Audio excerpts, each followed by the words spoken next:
Hey there, Cavaliers. Welcome back to another exciting edition of Face to Face.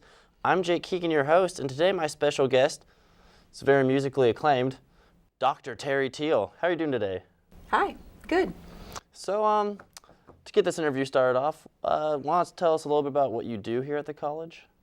Well, I teach two choirs, the chamber choir, and then a small group that's some of my most talented students called Madrigalia.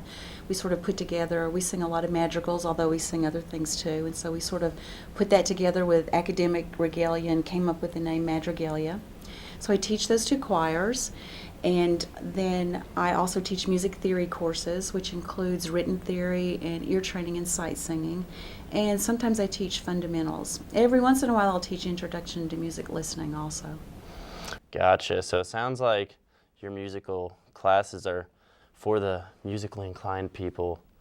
No beginners, or is it mostly? Fundamentals is definitely for beginners. I have a lot of elementary education students in that class, and they have to take a course so that they can read enough music to teach little songs, in elementary school. And almost all of those people are beginners. Some of them go on to music theory, but a lot of them don't. Music theory, sometimes for beginners, but it almost always involves people who are either music majors or really interested in music. They play in rock bands or church bands or something like that, and they're interested in learning more about music so they can be a better musician. Well, awesome. Sounds like there's a little bit of everything for everyone, from baby to Beethoven. But now that we figure out what you're doing here, let's rewind a little bit. Hear about your background a little bit and what brought you here. Sure. I grew up, like a lot of people who go into music, in the church, singing quite a bit, and actually went to school majoring in something else, but really wanted to major in music and was kind of scared to. But then I started taking the music courses. I decided to minor in music and did really well in them, and so I ultimately changed my major. My undergraduate degree is from Louisiana College, which was quite a good school when I went there. Then I went for my master's degree at North Texas, which is one of the really fine music schools in the United States. It's really especially known for their jazz program, and I wasn't so involved with that. But I got a really good education there and had a wonderful experiences in both my undergraduate and master's program with choral directors that were very influential with me and who really encouraged me to pursue conducting. And then for my doctoral degree, that's what I did. My undergraduate's in singing, vocal performance, and then I did musicology degrees and choral music degrees for masters, but conducting was my doctoral emphasis. I was one of the few women in the doctoral conducting program at KU. Wow. So, yeah, that's my background academically. Sounds like you've been a little bit of everywhere.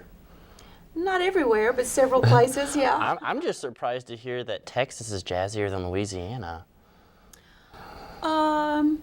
I would say in the school. Texas is a really, really good jazz school, and they're really known. Their 1 o'clock jazz band is renowned all over the world. But Louisiana and New Orleans, you can hear great jazz there and great Cajun music, which is really, really fun, and all the Cajun boys know how to dance. Yeah. It's fun, yeah. Sounds like a lot of fun. Yeah. So, after school and traveling the country, what exactly professions did you go into before you came here? I've always worked in music. I guess the first year I was out of college, I worked as an admissions counselor for the school that I went to. And I worked that 1 year before starting my master's program. But I always had jobs in music, several jobs in the church. And then when I moved here before my doctoral program, to Liberty, Missouri, I taught at William Jewell College there, taught voice and music history. And then after my doctoral degree, took the job here because I love Kansas City and wanted to stay in the Kansas City area at the time, and took the job here at JCCC when it came open. And I've learned a lot about the whole community college experience, which I think has a lot to offer students at every level, whether they're really, really top-notch students or trying to get their act together after not doing so well or whatever. And it's fun to be a part of all those different kinds of experiences. Great. Well, sounds like you're raising the songbirds of the next generation. I hope so. I hope so. At least some of them. At least some of them are the songbirds. Yeah. My choir does a couple of concerts every semester, and those are free and open to the public. And we love to see students there and see other people there. And sometimes they do quite a fine job. I'm really proud of them. This choir this semester, both of them are really quite good. So at the end of the semester, people should look for a concert to come to. Oh, for free is always awesome. But yeah, I mean, I think that's about wrapping up this interview. But one last question before we call it quits. If you were to break down either if it's the instruction, I guess instruction and rehearsal would be kind of the same. But anyways, the instruction or the performance in music, which would you say is your favorite part? I can't choose. There's something about rehearsal that I absolutely love, and sometimes your best music-making moments are in rehearsal. Sometimes those don't always get to the performance level. You hope they do.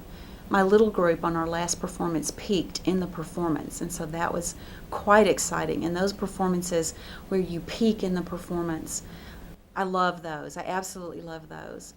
And I'm a little bit selfish about loving performance because there's nothing I can do at that point except conduct really well.